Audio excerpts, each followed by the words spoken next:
Good morning. Welcome to the City Planning Commission's public hearing. And Madam Secretary, please begin. Good morning. This is the City Planning Commission public meeting held in Spector Hall, 22 Reed Street. Today is Wednesday, April 1st, 2015. As a courtesy during the proceedings, we ask that you please turn off all cell phones and beepers. All speakers should fill out a speaker's card at the desk outside of Spector Hall. In addition, we ask that those providing testimony please identify yourself, limit your remarks to 3 minutes, and speak clearly into the microphone. I will now call the roll. Chairman Weisbrod. Here. Vice Chairman Knuckles. Commissioner Besser. Here. Commissioner Cantor. Here. Commissioner Cerullo. Here.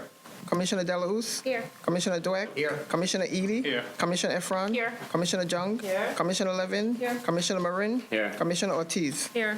A quorum is present. The first item is the approval of the minutes of the regular meeting of Wednesday, March 18, 2015, and special meeting of Monday, March 30th, 2015. On the minutes, may I have a motion to approve? So moved. Second. All in favor? Aye. Any opposed? Any abstentions? Minutes are approved, Madam Secretary. Scheduling. On calendar number 1, we have a resolution for adoption, scheduling Wednesday, April 22nd, 2015, for a public hearing to be held in Spector Hall, 22 Reed Street. On the resolution, may I have a motion to approve?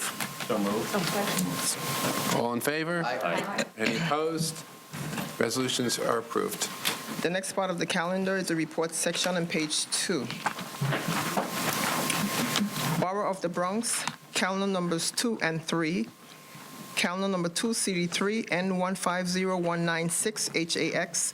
Calendar number 3, C150197, ZSX, in the matter of applications for a UDAP designation project approval and for a grant of a special permit concerning New Roads Plaza. For favorable reports on calendar numbers 2 and 3, Chairman Weisbrod, Yes. Commissioner Besser, Yes. Commissioner Cantor, Commissioner Cerullo, Yes. Commissioner Delausse, Yes. Commissioner Dweck, Yes. Commissioner Edie, Yes. Commissioner Efron, Yes. Commissioner Jung, Yes. Commissioner Levin, Yes. Commissioner Marin, Yes. Commissioner Ortiz. Yes. Favorable reports have been adopted on calendar numbers 2 and 3. Borough of the Bronx, calendar numbers 4 and 5. Calendar number 4, CD4, C150174, PQX. Calendar number 5, C150175, HAX. In the matter of applications for the acquisition of property, UDAP designation, project approval, and for the disposition of city-owned property concerning 1561 Walton Avenue. For favorable reports on calendar numbers 4 and 5, Chairman Weisbrod, Yes. Commissioner Besser, Yes. Commissioner Cantor, Commissioner Cerullo, Yes. Commissioner Delausse, Yes. Commissioner Dweck, Commissioner Edie, Yes. Commissioner Efron, Yes. Commissioner Jung, Yes. Commissioner Levin, Yes. Commissioner Marin, Yes. Commissioner Ortiz. Yes. Favorable reports have been adopted on calendar numbers 4 and 5.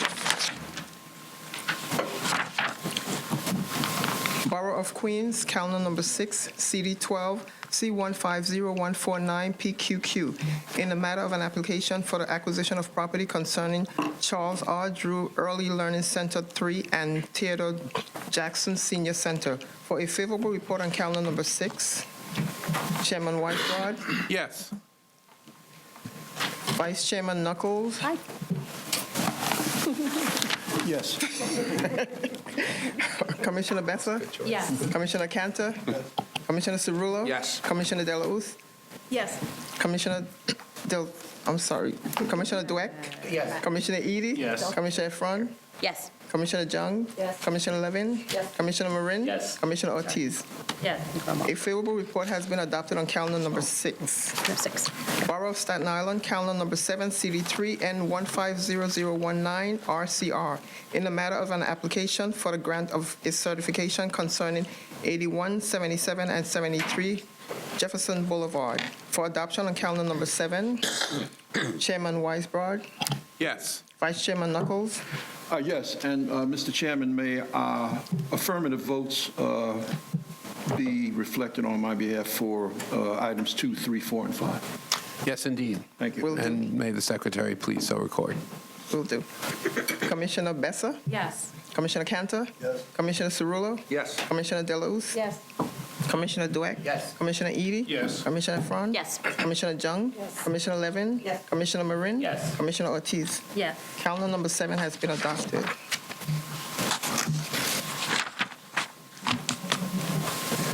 Borough of Staten Island, calendar number 8, CD1 N140338 ZAR, in the matter of an application for the grant of an authorization concerning 4 Henderson Avenue for adoption on calendar number 8.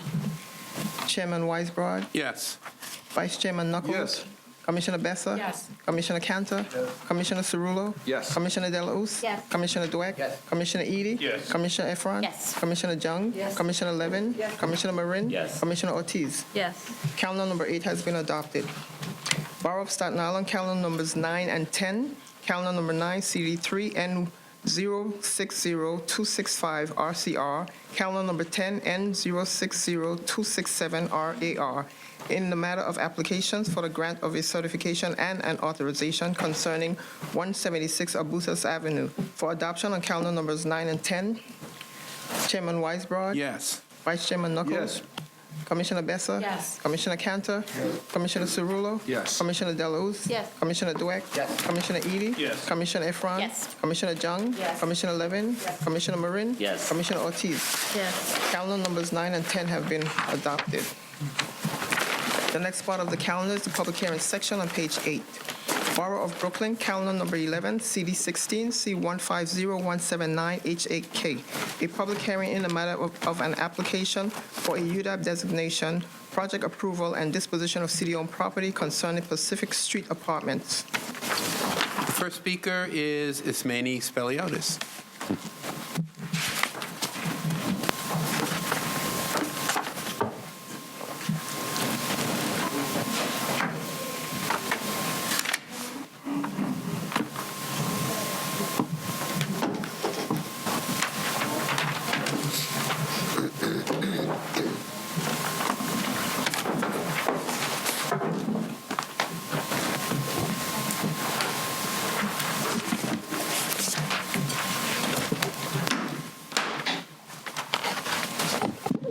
Good morning. Good morning, good to see you. Good to see you. Thank you for having us. I'm the director of the Mutual Housing Association of New York, Mahoney Management, Inc., and we're here today to present a small scatter site infill development on Pacific Street between Howard and Saratoga in the Ocean Hill section of Brownsville. These have been, the architect is here, and he'll get into some detail, but on the site plan, I just wanted to highlight a few items. And I have two sets, because I think we had used the wrong colors, so I brought you two. So I apologize. It's been in design for quite a while. Along Pacific, we actually proposed 3 buildings, and the 3 buildings, one will be a 4-unit building, one will be, and the other 2 will be 8-unit buildings. We worked very hard to contextualize the buildings, and so we actually give you the streetscape so you can get a sense. We're balancing, kind of maximizing the unit count to maximize the affordability and staying true to the street. So a couple of features that I think are really helpful here. We maintain the street face, so the building actually lines up with the other houses on the street.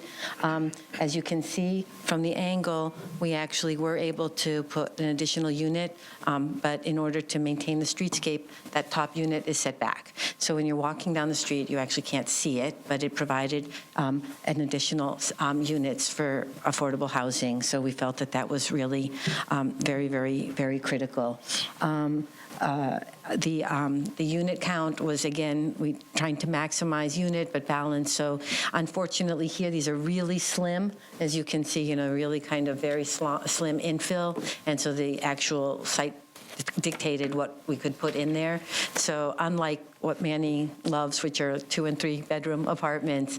In this particular case, we actually have 11 one-bedrooms, 8 2-bedrooms, and 1 3-bedroom. So it's not exactly what I would have wished, but it's what fit in these particular sites. I know we're here on site and design, but in terms of affordability, the units have been they'll be. It's not a huge project. It's only 20 total apartments, but there will be apartments available at 40, 50, and 60. So there'll actually be a range of incomes available within these 3 buildings. They're all walk-ups. Dick Ferrara will speak to the green elements. We will absolutely be meeting and exceeding the enterprise green communities requirements. And at the borough president, and our interest also is the borough president really asked us to look at green and trees. And so we're going to be making some very special efforts to work with New York Restoration Project, the Department of Parks and Recreation, and meet and or exceed the tree requirements on the block, and really kind of try to be a keystone on the block in terms of what we do there. I'll stop. Thank you. Thank you. Questions for Ms. Speliotis? Ms. Efron.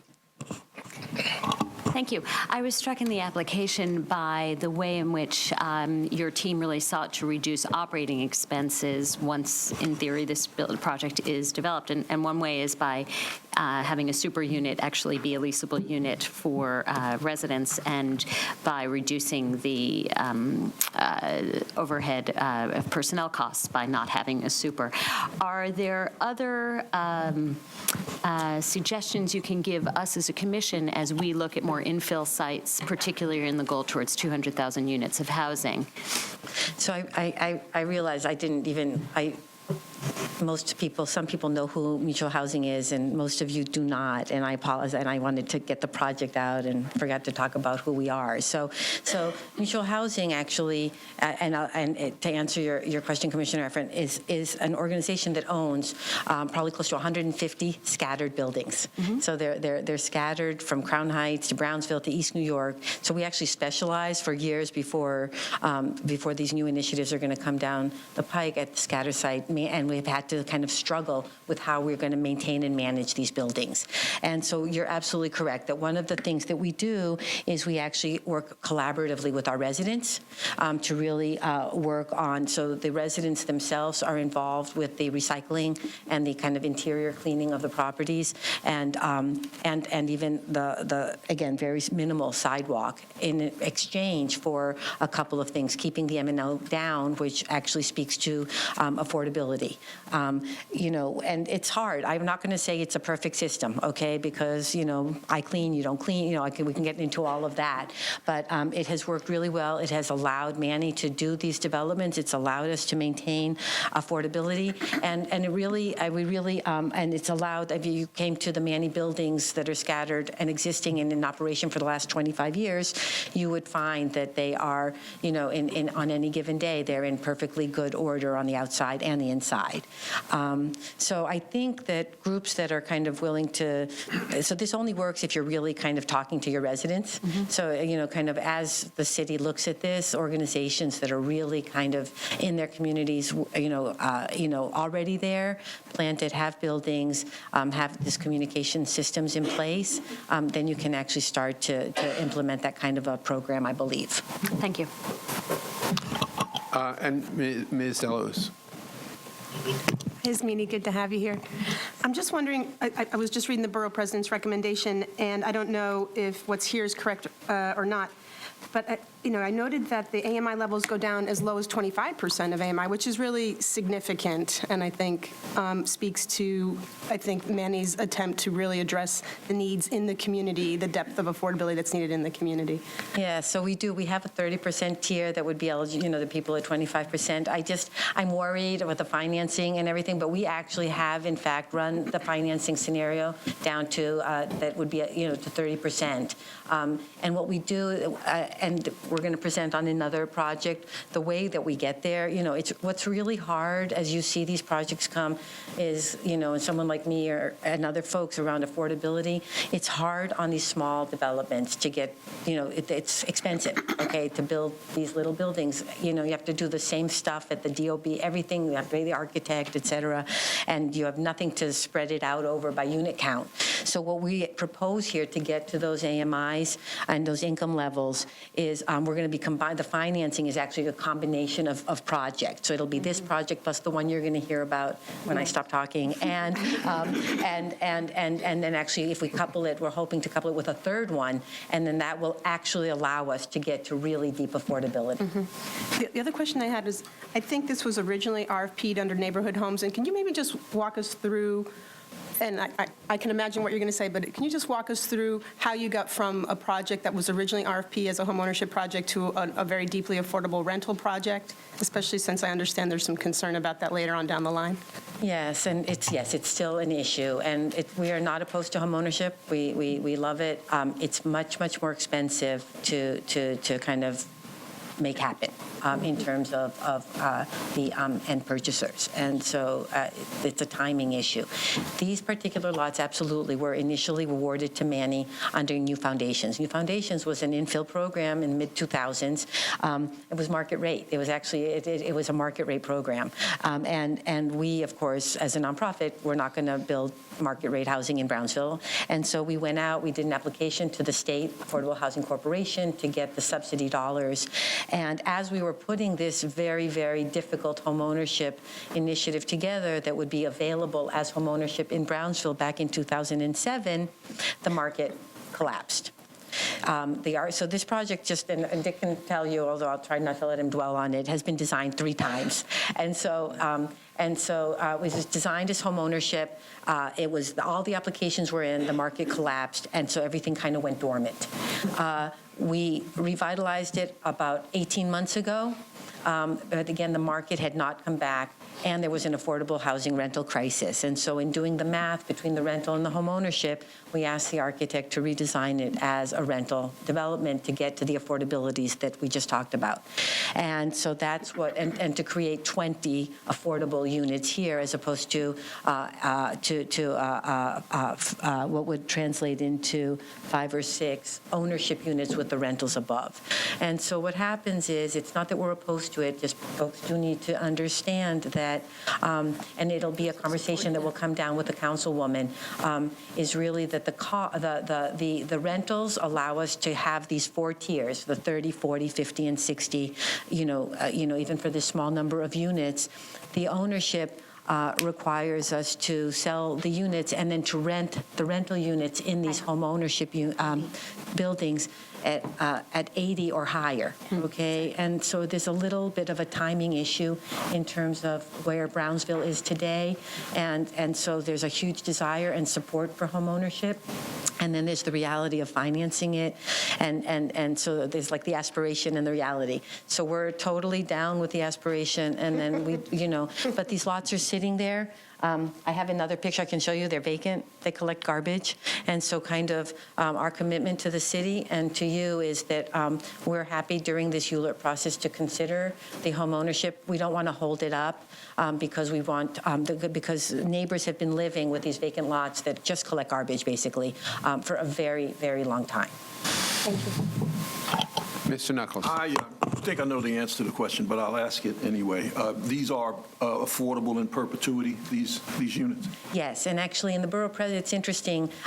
So the regulatory, I think the borough president highlights it very well, right? So the regulatory agreement has a time frame on it, okay? And it's 30, 40, 50, extended affordability up to 60 years.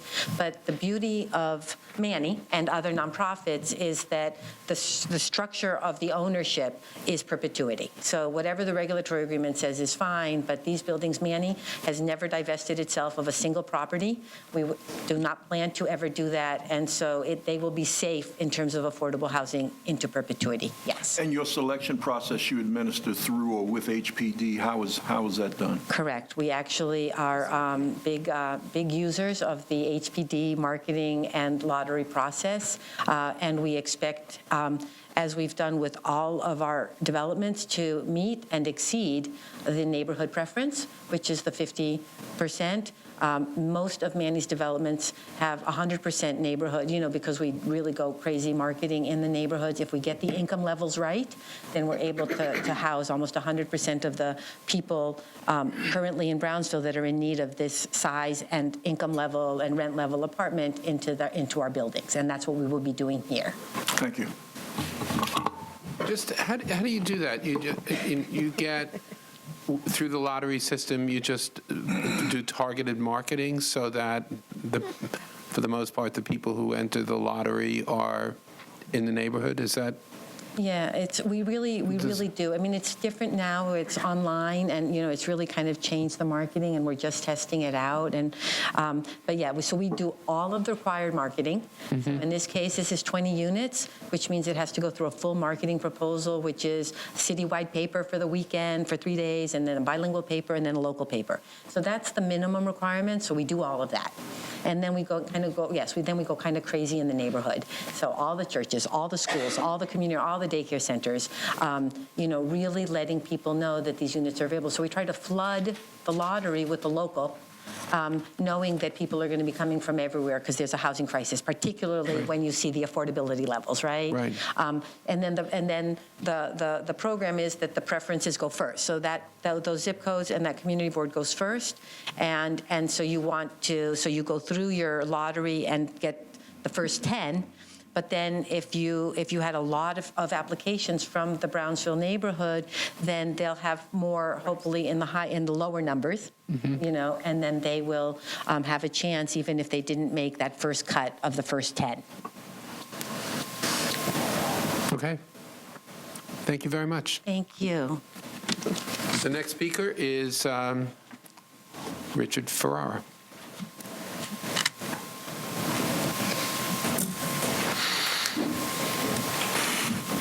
My name is Richard Ferrara, and I'm with the firm of Delacour, Ferrara and Church. We are the architects for the project, and as well as the previous projects, which didn't get too far, which was the single-family houses. Basically, we looked at this site, and the lots which are located on Pacific are not all the same size. They vary in size. And we wanted to try to, so the plans vary. And the sizes of the units vary from, $650 for one bedrooms to $850, $900 for the two bedrooms. And we have larger one bedrooms, which are for the handicapped. To meet the requirements of Section 504, there are a certain number of units which have to be fully handicapped when the project is complete, although on the first floor.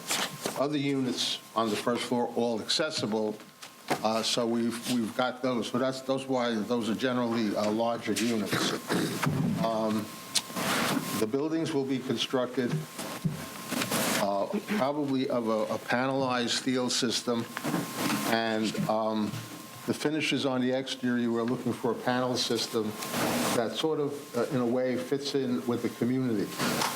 You'll see that a lot of the existing buildings vary in finishes. Some of them mostly all of them were wood frame buildings, which have been resurfaced with aluminum siding or stucco. So it's a strange melange of materials. But I think that our design is such that we kind of are contextual and we fit in with the community. As you can see, where we do have a fourth floor, it is set back from the street, so it's not really visible. So all the buildings are roughly follows the line of the existing buildings down the street.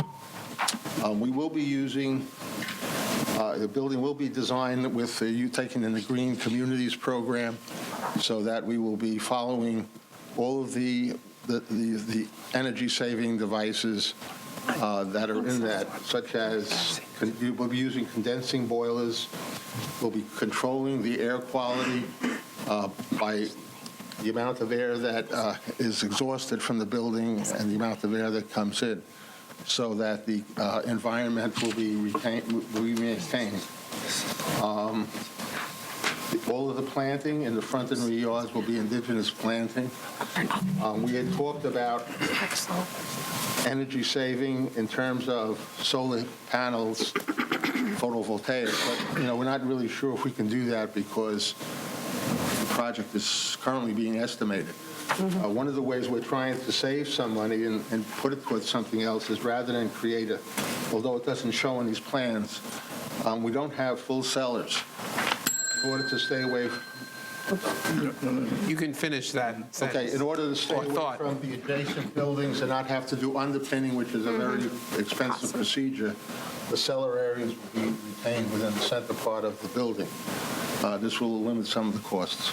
Thank you very much. Questions for Mr. Ferrara? Ms. Zhang? Hi, Mr. Ferrara. How are you? Thank you for being here. So I was just wondering, just looking at some of the renderings here, or the drawings, it seems like, I'm just wondering about the cooling strategy in these buildings. As I'm sure you know, this part of Brooklyn has a sort of a, electric system crunch happening where the utility is very aggressively trying to reduce electric demand there. And it has a very sort of long-lasting electric peak period, right? And so I'm particularly curious about how the cooling strategy is considering sort of the system-wide constraints that you're sort of, placed into on these sites. Well, we haven't really gotten into the cooling aspects of it, but as I said, we will be trying to use photovoltaic system to take electric from the sun and reuse that. In terms of cooling, I'm not sure that I can give you an answer to that right now. Of course. Ms. Zhang, again. Thank you. So I guess this may also be another point where you may wish to follow up after after the hearing. But I'm also curious about sort of what your design team and your engineers project as the heating index, so the energy use per square foot per heating degree day. And then also the projected hot water use. I know Manny, for example, in general in their portfolio has the reputation of being a very, very conscientious energy manager, which we all obviously appreciate. And it would be sort of great to know how that management capacity is being set up in the building that they're getting. So. Well, in terms of the actual building, in terms of the exterior of the building and the wall system, we normally in the buildings we do, the insulation that we put in exceeds what's required by green communities. So that we will be putting additional insulation. In terms of managing the buildings, as part of the green communities, I think Manny has to come up with a management program has certain conditions that will also assist in that. Okay, thank you. Well, I'd like to see the metrics at some point. Okay, sure. Thank you. Ms. Efron? Thank you. Sorry. Thank you. Just because our renderings are in black and white in our folders, could you just explain what the green building is on the far left, our far left, and is that yours?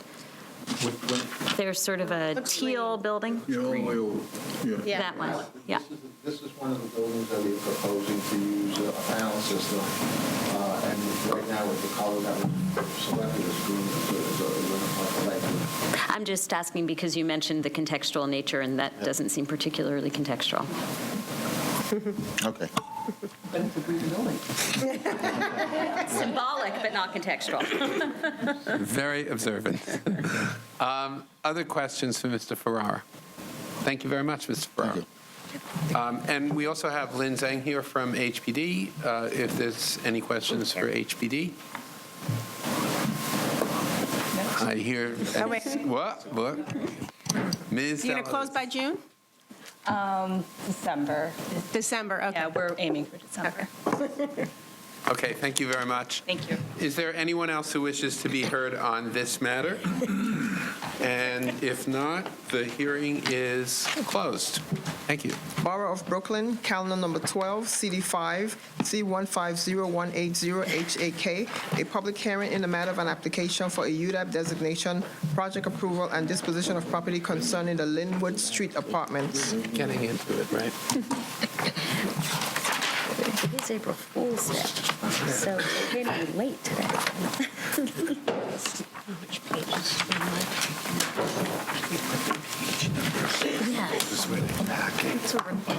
The first speaker is Ismene Speliotis. It's been too long. I'm going to overstay my welcome. Sorry. I will not try. I'll try not to repeat. This one is the wrong colors, We'll so ask different questions. Yeah, 326. this one has.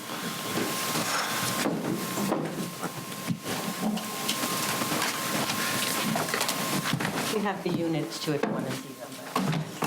I like this building. Thank you. Again, my name is Ismene Speliotis, the director at Mahani Mutual Housing Association of New York. And this little building has been on the boards for even longer than the one we just talked about. So it was originally, it's 3 vacant lots on Linwood Street in East New York, and it is. It was originally designated, one of the 3 lots were originally designated to Manny in 2006 as part of neighborhood homes. And so we were supposed to renovate, there was supposed to be a little house on this lot, but in fact, there was a very little house that couldn't house anybody. So we actually asked HPD to remove it from neighborhood homes, and then we realized the 2 adjacent lots were city-owned, so we went back to HPD and asked them to give us site control of the adjacent 2, and then we would actually be able to build something, reasonable on the parcels. So this is 3 separate parcels that'll be combined, and it'll generate 10 apartments. 4 one-bedrooms and 6 two-bedroom apartments. I'm sorry I don't have the street view for this one. And so it looks not contextual, but it does actually the same thing, which is that you have 2- and 3-story buildings along Linwood Street. And this is a 3-story building. It has the 4th floor, but it's set back and you can't see it from the street. So it does the same thing that we talked about earlier, that it maximizes the unit count based on the zoning, but doesn't kind of really stand out in the neighborhood in terms of like overwhelming the block. The affordabilities are again set at the 30, 40, 50, and 60% area median income. This particular zoning and the size of the building requires parking, and so you can see here there will be 4 parking spots available, and we will be sharing the driveway with our adjacent owner. We've already been speaking with him. We'll be improving his property, and so that we'll both come in, he'll go to the left, we'll go to the right, and create kind of a neighborhood. This is very common in East New York, where you have buildings that are attached on one side and have shared driveways on the other side.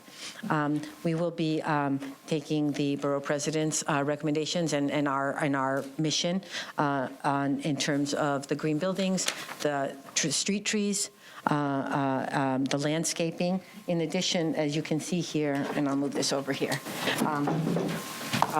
because there's actually a larger rear yard here, there'll be actually some landscaping of the rear and the front yard, and of course the trees on the street that we'll be working with New York Restoration Project, the Community Board, and the Department of Parks and Recreation. So again, these apartments will be maintained as affordable into perpetuity. And I can stop there. Thank you, Ms. Peliotis. Questions? Ms. Deluz. Just a quick question on the parking.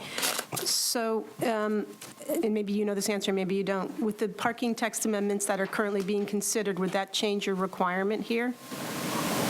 I don't know. We would check. We don't, this is a very low-density block. We would love to create as much open space as possible and less parking. We don't find that we don't have an overwhelming need for parking, which is why you all made those changes, and we are very appreciative.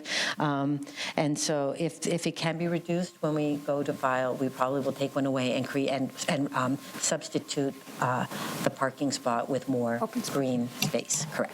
Thank you. Any other questions? Thank you very much. Good to see you. And once again, Mr. Ferrara.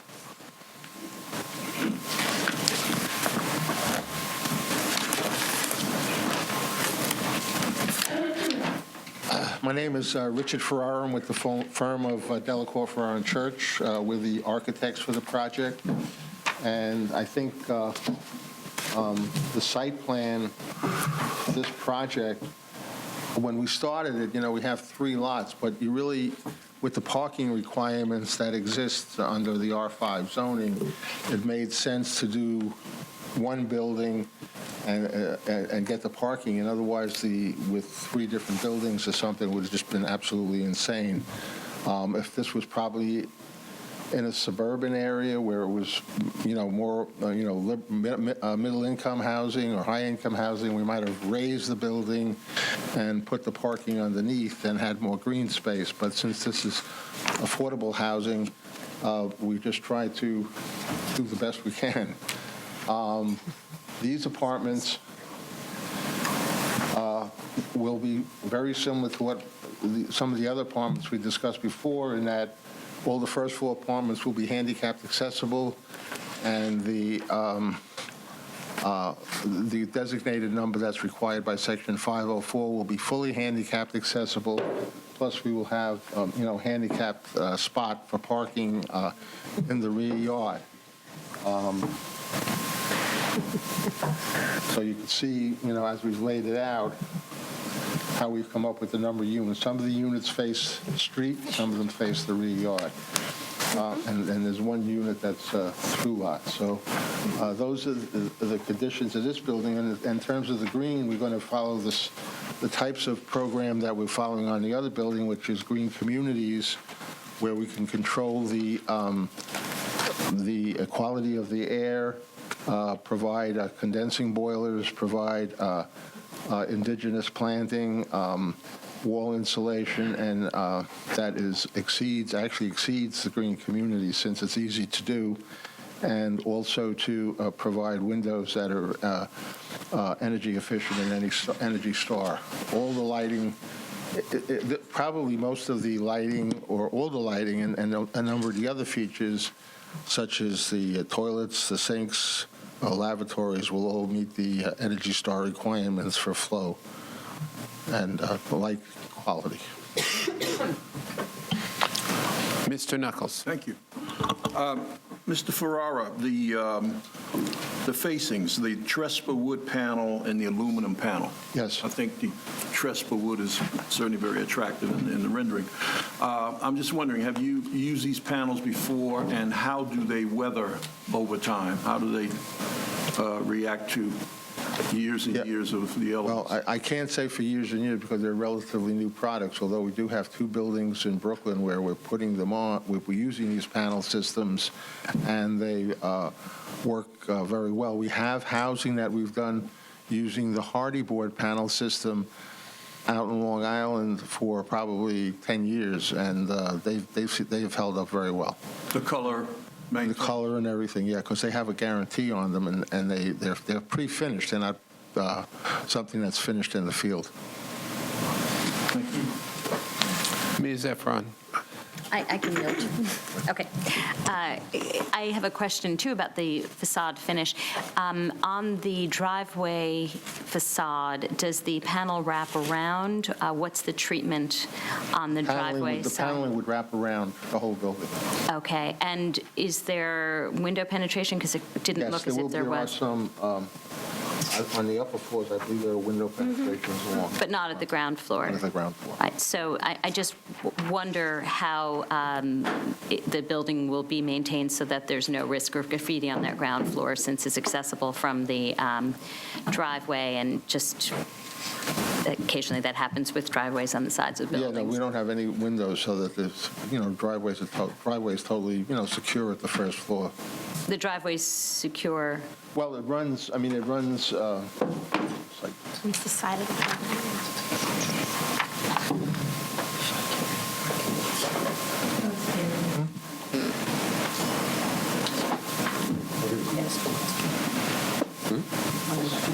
the driveway, which is a shared driveway with the adjacent building, runs right along the side of the building.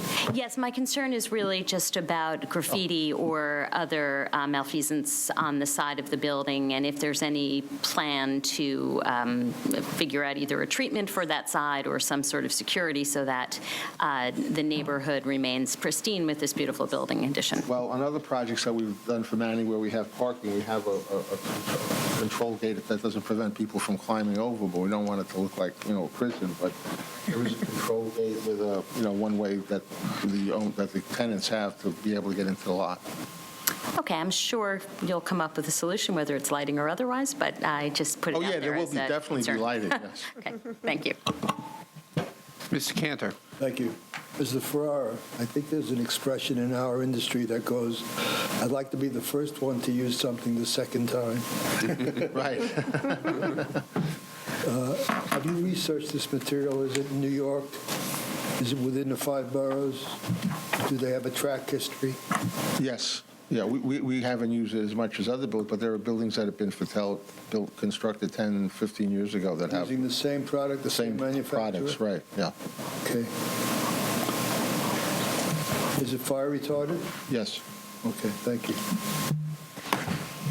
Any other questions? Ms. Besser. Thank you. Has the driveway easement been seen and accepted by the fire department as of yet? No. The paving, actually, it's an existing easement with the adjacent owner, so I don't know what that means, but in terms of the fire department, but all the paving would be, would allow for the water to go through it. It would be an impervious type of pavement in the parking. Thank you. Ms. Young. Hi again, Mr. Ferrara. So I'd like to sort of ask the same questions that I asked on the other ones, the heating index, the energy use intensity, the gallons per square feet. But then on this particular building, I'm also curious about the what ventilation strategy you're using, whether it's a stack or whether it's unitized. Excuse me? The ventilation strategy, you mentioned that this building will be providing ventilation. Well, we're going to use, be using trickle vents to bring air in, and then we'll have, one venting system for each apartment to exhaust. So it'll be that there'll be a one constant. exhaust per Yeah, apartment. So right, right. the apartments will be isolated from each other Yes, then? yes. Yeah, that's great. Thank you. Any other questions for Mr. Ferrara? Thank you, Mr. Ferrara. Thank you. And once again, we have Lynn Zhang from HPD, who is available for questions. Any questions? Hearing none. 1, 2, 3, gone. Is there anyone else who wishes to be heard on this matter? And hearing none, the hearing is closed. Thank you very much. Borough of Manhattan, calendar number 13, CD8, C150213, ZSM. A public hearing in the matter of an application for the grant of a special permit concerning 20-22 East 71st Street.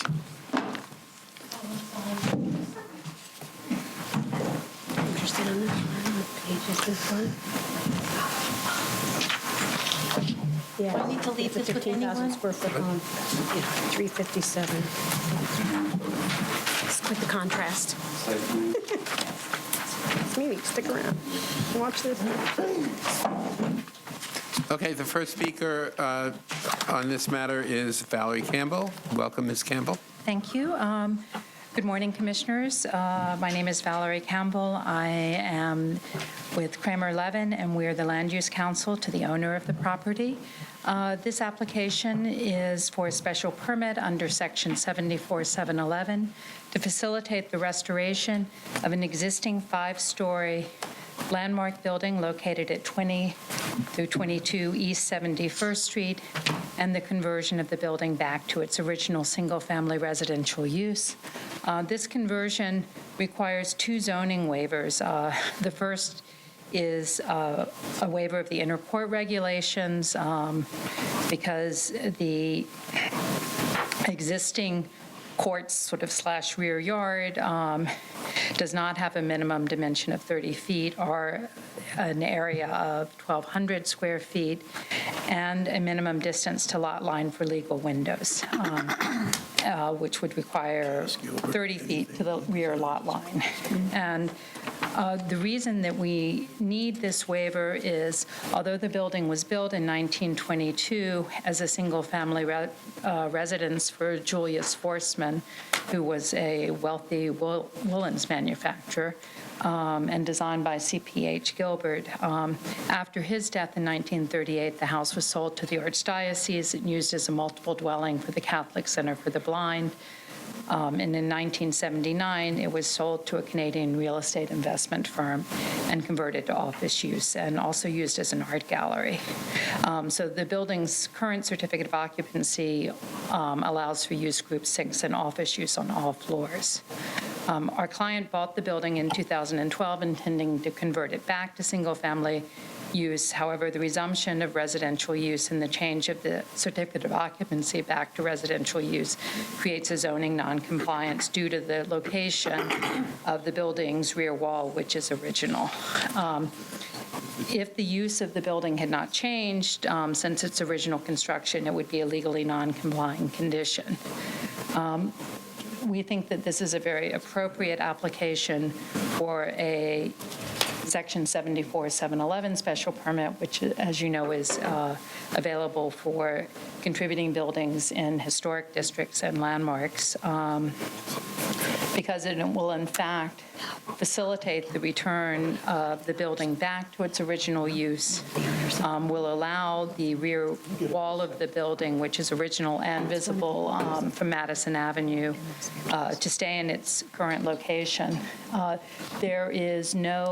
We are not proposing any enlargement of the building, no additions. And as part of the 74-711 application, the building will be restored. There will be a restrictive declaration, which will require that it stays in sound first-class condition and has a continuing maintenance plan.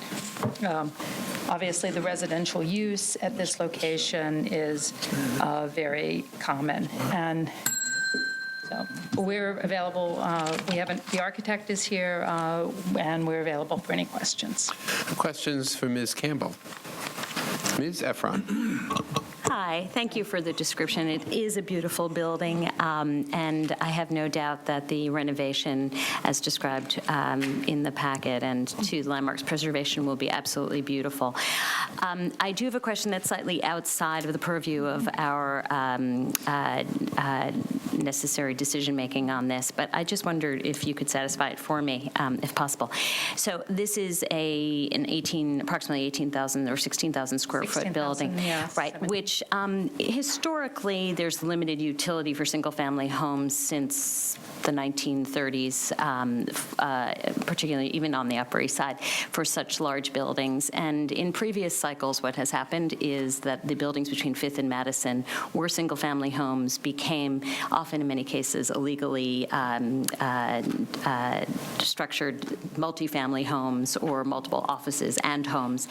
And one aspect of that in this capacity I am troubled by is the fire aspect of that. And I just wonder if you could let the commission know if, in fact, the building will be sprinklered so that in the future, many years after the current owner perhaps is in this building, if it is even broken up, there will be a chance that at least that aspect will be covered.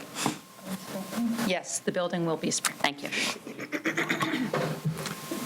Any other questions to Ms. Campbell? Thank you very much. Thank you.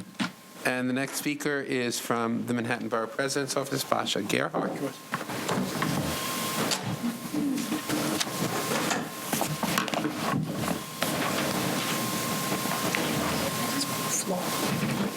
Welcome back, Ms. Gerhardt. Hello, good morning. I'm Basha Gerhardt, Deputy Director of Land Use Planning and Development, here on behalf of Manhattan Borough President Gail Brewer in support of the application by Tower Management Holdings LLC for a special permit pursuant to Section 74711 of the zoning resolution. The applicant requests modifications to the inner court minimum dimensions, excuse me, and area requirements, and the required minimum distance between legally required windows and lot line in order to facilitate the conversion of an existing 5-story building back to residential use by a single household. The building is located in the Upper East Side Historic District, which is known for its collection of townhouses and luxury apartment buildings, a testament to its heyday as the most fashionable residential district in the city. In addition, another unique characteristic of this district is the prevalence of the Manhattan donut, not to be confused with bagels. A defining attribute of Manhattan's block is, in general, a consistent street wall along the perimeter of all 4 sides of the block, which provides for an aggregate of mid-block open space. These donuts on the Upper East Side were historically formed by the rear yards of townhouses built both speculatively by developers and for the wealthiest citizens of New York City, like the subject property before us today. The waiver requested as part of this application does not impact this historic donut. The subject building is within 100 feet of the intersection of East 71st Street and Madison Avenue, a wide thoroughfare, and if built today as a commercial use, would not require a rear yard. In addition, if this building had remained commercial in use after the original conversion from residential, the waivers in question would have remained as legal noncompliances.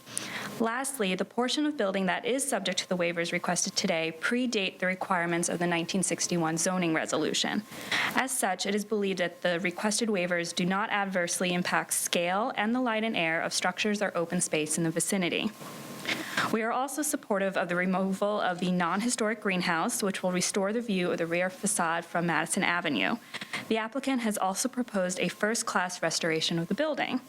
Therefore, the Manhattan Borough President believes the conditions and findings have been met for the requested special permit, and we thank you for your time today. Thank you very much, Ms. Gerhardt. Questions? Hearing none? You are excused. And is there anyone else who wishes to be heard on this matter? If not, this hearing is closed. Borough of Manhattan, calendar number 14, CD 10, C140363, PQM. A public hearing in the matter of an application for the acquisition of property concerning the Early Life Center, 13. The hearing on this item will be continued to April 22nd. Yes, and I don't believe there's anyone here who is signed in to testify today, so this will be laid over until our next date. Okay, next. Borough of Manhattan, calendar number 15, CD4, N 090311ZRM, a public hearing in the matter of an application for an amendment of the zoning resolution concerning 510-512 West 23rd Street, West Chelsea, text amendment. And our first speaker is Jeremiah Candreva, is that correct? Yes. Good morning, Chairman Weisbrod and Commission members. My name is Jeremiah Candreva. I represent the applicant, Gary Spindler and Michael Kramer, on the proposed text amendment. It's my privilege today to provide this testimony. Many of you on the commission, the old guard, old as in years of service and wisdom, recognize me as City Planning's former Director of Environmental Review. And I'd like to just say that I'd like to thank staff, Bob DeBruskin and Olga Abinader, as well as the Manhattan office, in moving the text because I understand how busy the department is. This text amendment clearly is an application to clear up a residual zoning issue that occurred with the creation of the special West Chelsea district in 2005. In 1999, this area was zoned M15 R8A and M15 R9A, which those zoning districts have the residential equivalent to today's C62A and C63A. That is to say that the residential floor area in the C62A at 6.02 and the residential floor area in the C63A at 7.52 FAR was the same back in 1999. When the West Chelsea District was created, this area was not included within a category of specific designated areas. It was in, quote, other area. It was specifically characterized as an other area with the creation of the Highline Transfer Corridor, such that development rights could be transferred off of sites encumbered by the Highline, and for two purposes: to preserve light and air for the Highline and for views to the Highline. As the years progressed over the last 10 years, it was noticed that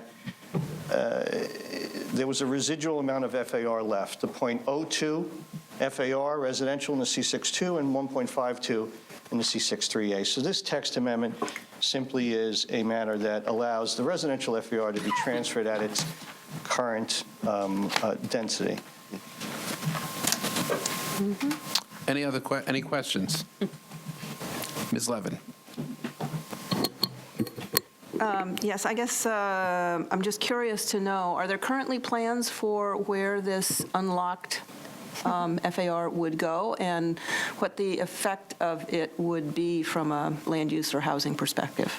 There are no definitive plans for, meaning there are no contractual plans for the floor area to land. This text amendment frees up for my client approximately 8,668 square feet, which translates into an additional 16 units. From a land use zoning perspective, 16 units we find to have no negligible, no impact whatsoever.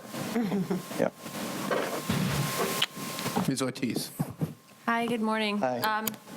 Given your history, your background, I'm curious, was this an oversight, or was it intentional? Well, no, I don't believe it was intentional. I think it was an oversight. I think that if I had my druthers, it would have been processed as a FUCA, a follow-up corrective action by the department. But given staff limitations, and not with this administration, the prior administration, this application was initiated a long time ago. And so I think it would have been a follow-up corrective action, much like there are, in the normal course. Okay, thank you. You're welcome. Ms. Dela Uz. So just kind of following up on that line of thought, at what point did your client become aware of this issue? I'm not sure, but it's my understanding that discussions started in 2009. I don't know if it occurred before that, because obviously the text was approved in 2005, and sometimes it just takes a while before one understands the application of the text to a specific site. So it could have been as prior to 2009, but I would say as early as 2009. Thank you. You're welcome. Any other questions? Thank you very much. You're welcome. And I would be remiss to not wish you all the best with the commission, and congratulations. Thank you. You're welcome. Is there anyone else who wishes to be heard on this matter? Hearing none, the hearing is closed. Madam Secretary, is there any other matter to come before us today? No, Chairman Weisbrod. I don't understand the implications of that. I will entertain a motion to adjourn, and I see my colleagues are already moving in that direction. And that no motion is necessary. Thank you.